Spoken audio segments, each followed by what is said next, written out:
everyone for registering for the Manifesting Through Music conference. I'm your host, SunDej, and today we have a special guest. His name is Travis Kr8ts, aka Juvie, and he's a producer. He sings, he writes songs, and he's also a marketing consultant. So if you're interested in learning more about marketing your music, and pitfalls to avoid as an artist, you are in the right place. So first, Julie, I want to just tell you thank you so much for being here, and to introduce yourself, tell the people what kind of things you've been working on, and how you got into marketing music specifically and consulting.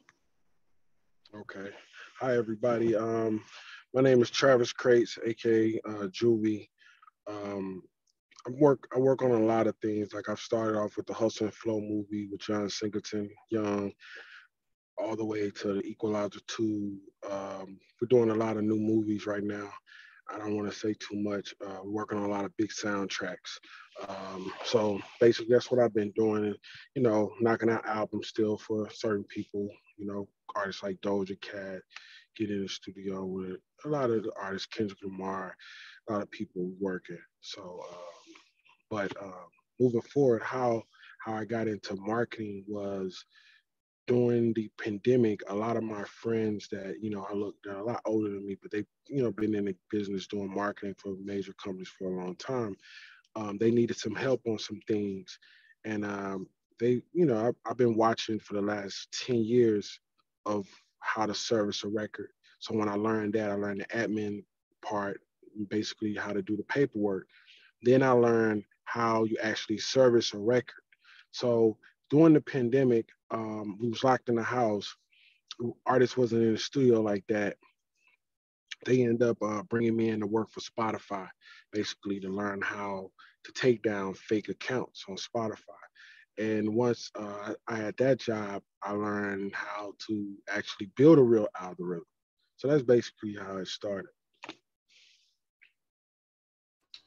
Okay, and then can you talk more? What exactly do you mean when you talk about servicing a record, and what we need to know about that? What does that look like?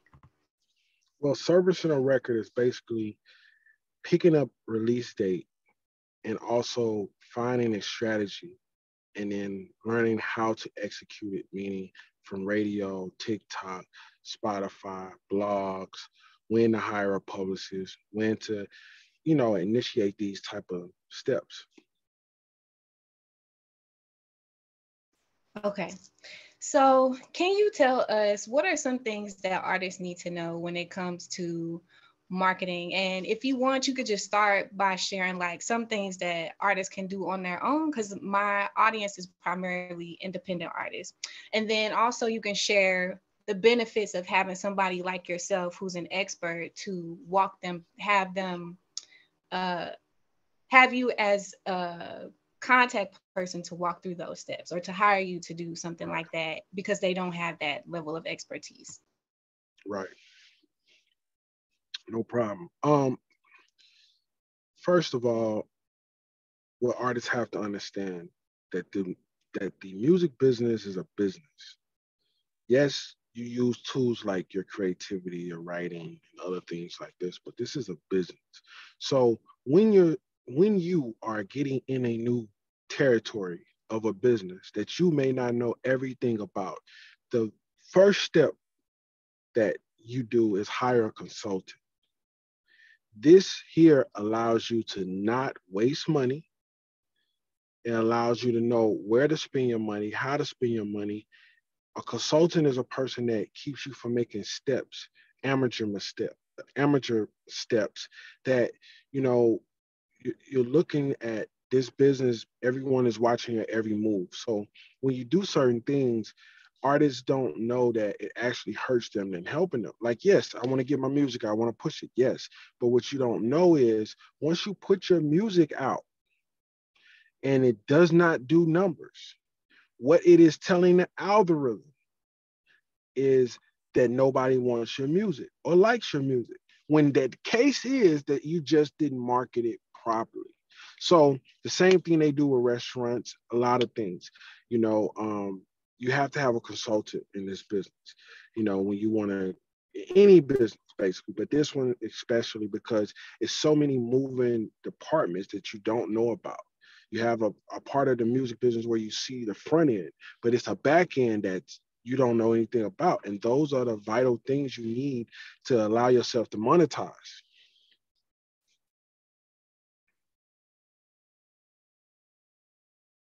Okay. I really like what you said about keeping artists from making mistakes that could hinder them later on, because with social media we're constantly posting things and you don't always know what is good or bad to post, you know what I mean, as it relates to your brand, as it relates to your music and all of that. So I love how you talk about having a consultant, you get somebody to have give you direct feedback, right, instead of like a marketing course, or a printable PDF that you just kind of have to wing it when it comes to customizing it to your own Mhm. brand. So after they hire you, what can they expect when it comes to creating a strategy, or just some of the things that you mentioned about release dates and things like that that we may not be aware of when it comes to trying to do it on our own? So once we get into the point where I'm consulting now, it's you may have a $500 budget a month. So a agent like myself and one of my agents, we would say, okay, well, how much we want you to set your budget? Because if I tell you how far the budget can go and what it will blow your mind. You'd be like, what?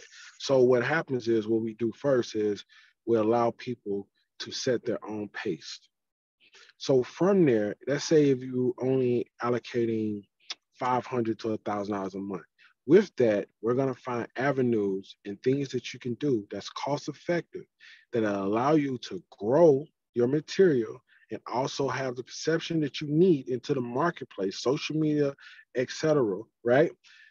Be able to be in those places within your budget. You may not move as fast as other people because you didn't put the right budget in, but you will be making some profitable and also strategic movement with your product.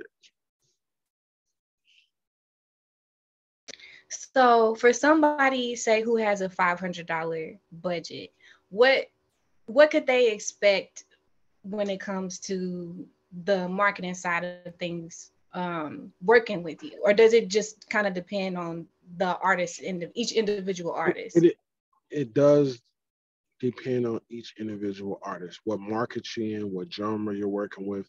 Every genre has a different price. Like if you're doing gospel music, it's not as competitive and more as expensive as other markets. You know, if you're doing jazz, it's similar.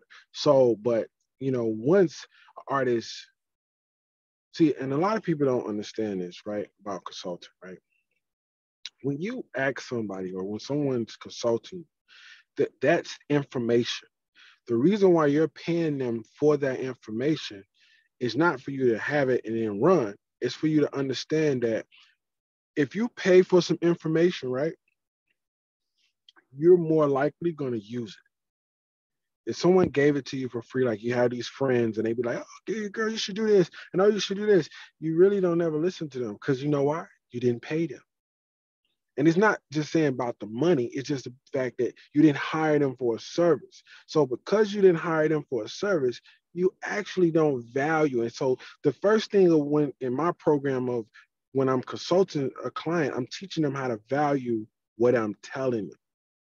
Because there's no point in me telling you how to do something if you're not going to actually apply it and do it. It makes no sense. I'm wasting my time. I can give that time to another client. You understand? So that's the main thing. So if you have a budget, and let's say if it's $1,000, what I do is I sit down and I say, well, this is your image, this is your audience, because you have to know your audience. And what I tell a lot of my agents, with my company that work up under me, I tell them, don't go out here trying to be a marketing guy. Learn how to be a consumer of everything from movies, television, snacks, popcorn, whatever.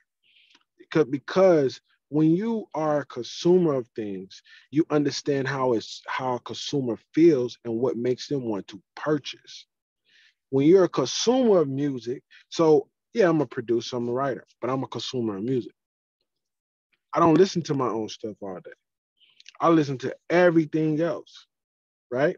Because I like stuff, and then I listen to kids what they like. I listen to women and see what they like. So I'm I actually do the research, you know, to actually find, hey, this is why people. And then when someone hears a song, they don't even know why they like it. I can tell you why you like the song because I study that part. So that's the main course of the meal is understanding who your audience is.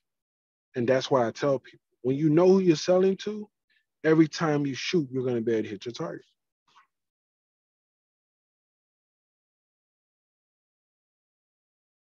Okay, that's really good. So, okay, before we wrap everything up, can you give us an example? It could be a previous client or somebody that you're working with. You don't have to give names or anything, but can you walk us through what it would look like to work with you from beginning to end? So like the first point of contact reaching out to you to the first piece of content or whatever it is that you come create with the artist, like until that gets to the masses. Can you walk us through a step-by-step process of what that would look like, generally So I speaking? have right. So I have a three-step program, three phases. Phase one, we identify the sound. That's basically the potato chips that we're gonna bag. We identify the flavor, what taste. So first I evaluate musically, sonically, what you have. And what I tell people is listen, you have 30,000 songs dropping a day, 60 to 80,000 artists a week dropping new material on top of that, right? Out of that 60,000, 30 of them are new artists. So you have to realize when you're thinking about sending your music into the to the masses, you have to, even if it doesn't sound the best, it doesn't have the best mixer, if you don't have the money to do all those things, that's fine. But when you work with a guy like me, I help you get those things in the budget that you can afford. You may can't get your music mixed on $1 million board. You may can't afford a $15,000 to a $10,000 beat. I help you get those things because my first phase is to identify your sound. Because if I have a great product to sell, I have a great shot of saving you money. So then phase two is where we identify the look of what we're selling. Are we selling a blank canvas? Are we selling Lay's Taylor chips? Are we selling Doritos? What are we selling? Right? So then once we develop those two things, now we come into the market target strategy. Who are we selling to? Phase three. And then we make a plan and we make an execution and we execute on that plan, right? So basically that's what people get from me. So that's why a lot of people I work with, they're they're successful in what they're doing. They, they get they're visual in places like Rolling Loud, just for instance, right? So this year, Rolling Loud in Miami, I was the only marketing company that took an independent artist with the QR code, right? And I put beach balls in Rolling Loud. So when all 200,000 people was there, I had a team. I was in LA. I had a team fly to Miami and throw beach balls at the artists. Every major label was like, we putting up posters. Why? What the hell? Why we didn't think of this? Because you're not. See, a lot of these companies have a traditional format. When you're dealing with a guy like me, I'm coming up with strategic, crazy ideas, just like I would do a song to figure out how to exploit your brand into these marketplaces. So when people see it, they're gonna remember it. Companies are still calling me like, yo, I loved it. Then Uber Eats came and did it. So then other people started realizing. So my client was like, well, Uber Eats paid almost 20 some thousand dollars to get their stuff broadcasted and manufactured. My client couldn't believe, because their budget wasn't there, that they was able to do that. But I showed them, it's like, okay, they was loyal. They have been my client for over 6 months. They've listened to everything I've asked them to do when they needed to be. So then they had an opportunity to do a whole BET program where they video was playing constantly on BET. It's still playing. So then I got them. Then we graduated to Revolt. But I had certain things with certain other clients where they would kind of get the information and then they'll try to run the ball and then they'll find themselves hitting the wall because they don't understand. It's a step program for a reason. You have to follow the process. If you don't follow the process, you're not going to win the game. It's a lot of people that get lucky. But what I want every independent artist to understand is when you see a Kodak Black or NBA Youngboy, know that, do your research and understand that at a point, a major came behind them. Not saying they're not talented, not saying it was not them, but it's a lot of decisions in the music they made was phase one that they did that gave them a great percentage, a great percentage to win. But a corporation came behind them at some point. You have to understand that you have to service a record. Beyonce has to do it. Beyonce can't drop a record tomorrow and not service it. It's impossible. It's too much music coming out. It's one pipeline. How are you going to fit your little bitty dot in this pipeline full of people? And this big hole, half of these people that fill up these holes have major record deals and major money behind them. So you as the new artist, what I recommend you do is find out how to turn the radio off, find out how to tune into your deep or to yourself and find out how to make a different sound. And that takes work, you know? So once you find a different sound, now if you don't have $20,000 and you only got 1,000 or 2,000, you may can get the same thing that the artist with a great guy like myself or one of my agents, we would get the same services as the guy that paid 20. Why? Is because your product sounds great. And when I present it to the playlist, when I present it to Pitch, when I present it to Apple, they may say, hey, we like that song. Matter of fact, we want that song for a commercial. Next thing you know, nobody has seen you have not seen one known artist doing like, lately doing a Apple commercial. Go look at the Apple commercial. These are independent artists. Where are they coming from? They're coming from hand-picked people that have submitted their music to Apple and it sounded great. And what they were selling was very straight to the point. Apple got it. Oh, okay, boom. You're the guy with the green hair. Oh, boom. You're the girl with the pretty voice. Okay, all right, yeah, boom. You don't have to be a sex symbol. You don't have to be weird. You can be yourself, because if it's a million people out like you have a million fans. That's what you gotta look at. I love that so much. Okay, I want to say thank you for sharing your step-by-step process. Can you let everybody know where's the best place to find you and how they can connect with you further to get their own customized marketing strategy in place? Well, yes, you could go to IG. That's the best place to find me. I don't really do websites for my services because I work with a lot of major clients, and it's if we're blessed enough to run in contact with each other by email, by recommended by a friend, then I feel like that's a person that I'm willing to give my time to. I'm not too big on selling myself too much because I know what I have is valuable. But you can definitely get me at Travis Kr8ts. The Kr8ts is spelled KR the number 8TS. You can get me there on IG. DM me. Even if you can't get through the DM, leave a message under the pictures or whatever. And from there, I get back to you and I hear what you have and we'll go from there. Thank you again, Travis Kr8ts, aka Juvie, so much for taking the time to do this interview with us. And if you are interested in seeing any of the other speakers and you have not already registered, make sure you do so today. Thank you again, and we'll see you all in the next segment. Bye. Thank you. All right. Bye bye.